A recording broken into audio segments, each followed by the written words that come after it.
ඉතින් අද කඩේ පිටිවලින් රසට අපි තෝස එකක් හදමු.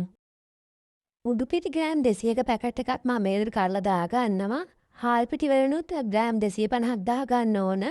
පාන් පිටි ග්‍රෑම් 100ක්, බේකින් සෝඩා තේහඳි භාගයක්, ලුණු තේහඳි භාගයක් දාගෙන හොඳට කලවම් කරගන්න. දැන් පිටියක වතුර ටික ටික දාලා හොඳට අනා ගන්න ඕන. පිටියක අනා ගන්න මම වතුර ලීටරයක් අරගත්තා. සාමාන්‍ය ඇල්ලතුරු ගන්න. නීන්ද්‍ර ටික ටික දාලා අනාගෙන යනකොට මට හිතුණා අතින් අනා ගන්න නම් හොඳයි කියලා. දැන් මම මේක අතින් අනා ගන්නවා මේ විදිහට හොඳට අනා ගන්න. මෙතනදී ඔයාලා ගන්න පිටිය අනුව වතුර ප්‍රමාණය වෙනස් වෙන්න පුළුවන්. මෙන්න මේ වගේ පෙනෙන පදමට හදා ගන්න. දැන් පිටියක පොඩක් පැත්තකින් තියාගමු. ඊළඟට පෑන් එකක් අත්ෙන්න තියලා මම අබ ටිකක් තා ගන්නවා.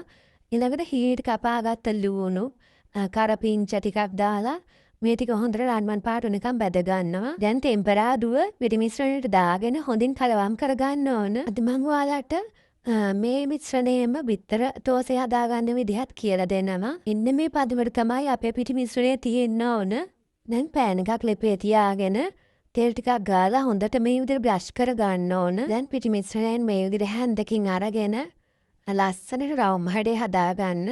ඉපේ ගින්දර අඩු කරලා තියාගන්න. නැත්නම් අපේ තෝසෙක හරියට හදාගන්න බැරි වෙයි. තෝසෙක උඩ වේලෙද්දී අනිත් පැත්තට හරව ගන්න. ඒ පැත්තත් විනාඩියක් විතර තියාගෙන ඩිපෙන් බා ගන්න. මේ විදිහට මම තෝසෙ ටික හදා ගන්නවා. දැන් මම මේ විදිහට බිත්තර තෝසයක් හදා ගන්නවා. මුලින්ම මේ විදිහට මිශ්‍රණයෙන් ටිකක් දාගෙන රවුම් හැඩේ හදා ගන්න. තෝසෙකේ උඩ යන්තමට වේලෙද්දී බිත්තරේ කල්ලා දා ගන්න ඕන. ඒකට ලුණු ගම්මිරිස් ඔයාලට අවශ්‍ය ප්‍රමාණයට දාගන්න. මම හැන්දක් අරගෙන බිත්තරේ හැමතැනටම පතුරව ගන්නවා මේ විදිහට. ඊළඟට බිත්තරේ උඩ ටිකක් විතර වේලෙනකන් මේ විදිහටම තියලා තියන්න. දැන් තෝසෙකේ පොඩක් උඩ වේලීගෙන එද්දී මම අනිත් පැත්තට මේක හරව ගන්නවා. ඒ පැත්තත් විනාඩි 2-3ක් වගේ තියලා තෝසෙක ලිපෙන් බහ ගන්න. ඉතින් මේ විදිහට තමයි මම තෝසෙ ටික හදාගත්තේ. පරිප්පු හොද්දක් එක්ක පොල් චට්නියක් හදාගත්තා තෝසෙ කන්න.